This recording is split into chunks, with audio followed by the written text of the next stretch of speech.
Hi, everybody. Welcome to another SBCway mini-series. Today, we're looking particularly at the SBCway classroom practice, learning, teaching, and assessment expectations.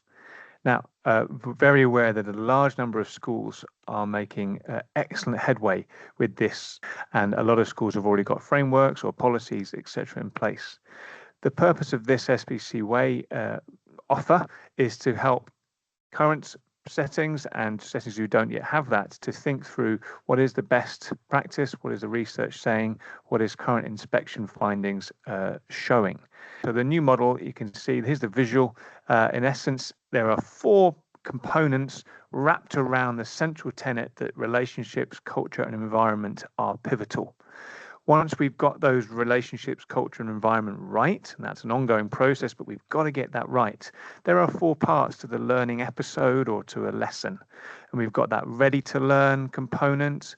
We then move on to that focus for learning, that new teaching, that sharing of learning intentions, that modeling.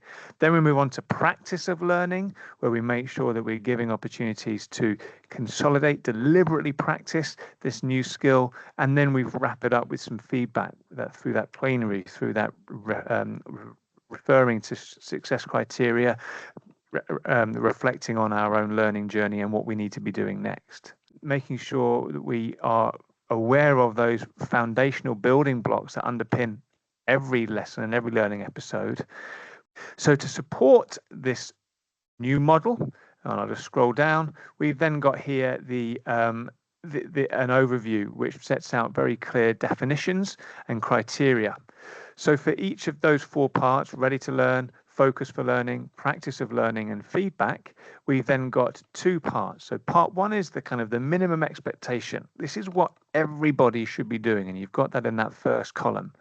And then on the right-hand side, we've got highly effective practice. What are our very best practitioners and teachers doing? What does excellent learning and teaching look like for each of these components? So this is a tool to make sure that we are all familiar with. We've got a shared understanding of the standard, and we can use this to think through what's happening in our schools and settings. We've then provided here an appendices. There's 2. So this one is a lesson evaluation template. You can use that as an individual. You can use that as a leader. You could use that as a group of staff. But you can just to support that ongoing systematic evaluation and improvement of our practice. Second appendix then is an offer, which is how you could use the same structure to support lesson planning. Just a suggestion, just an offer, not a requirement, but it's trying to link it all together. This is here to support all schools to think through what should high quality learning and teaching look like. For those schools that are already very much on their journey, this is something to refer to do a sense check with, to see what you're currently doing, where your next steps could be. For those who haven't yet really tackled this challenge of what does learning, teaching, and assessment policy look like, you can take this, you can use this, you can implement it right away. So one of the things that's referenced in this approach is the SBC Learns framework and the suite of modules, as well as the thematic guidance. Now, there are a sub-series of videos about the thematic guidance, and you can find them in the video link.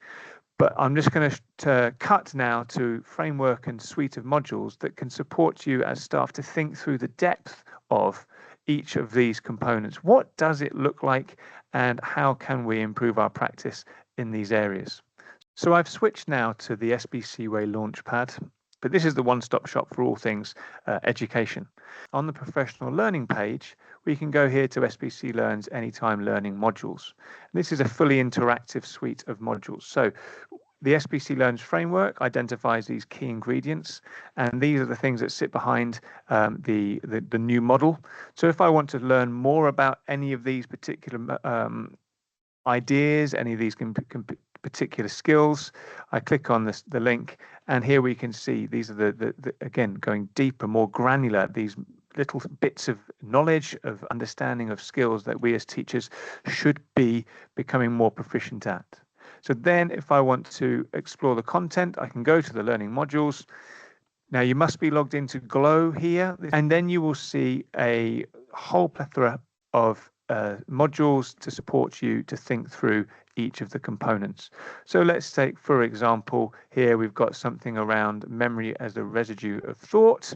We know that we learn what we think about, and attention can be distracting. So where we've got here, this happens for everyone, we've got a set of information. It's set up as PowerPoints, there's videos, there's audio files, there's reading to help us think through how memory works, what attention is, how we can avoid distractions, etc.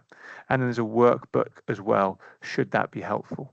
So hoping that this, putting those two together, the new offer of the framework for learning, teaching and assessment, thinking about those 4 parts. If you want to then dig deeper into what those are, the SBC Learns framework and those modules are available at any point, at any time, to anybody. Thanks, everybody. Take care.